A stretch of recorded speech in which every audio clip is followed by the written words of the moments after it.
Guys, welcome to HardReset.Info channel. Today I have Xiaomi POCO C75 and I want to show you how to add remove magnification to this device.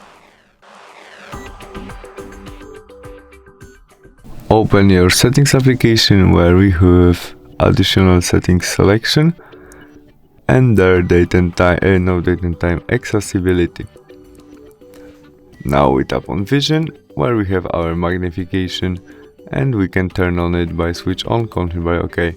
We have our shortcut, which position we can easily change by swipe with it on screen. To zoom our screen, we tap on it and tap on screen. To change position of a zoom, use two fingers and swipe with it on screen. You can also zoom on or zoom out, or you can go up and down when you use one finger. To turn off it, press again on your shortcut. That's all. Thanks for watching. Bye.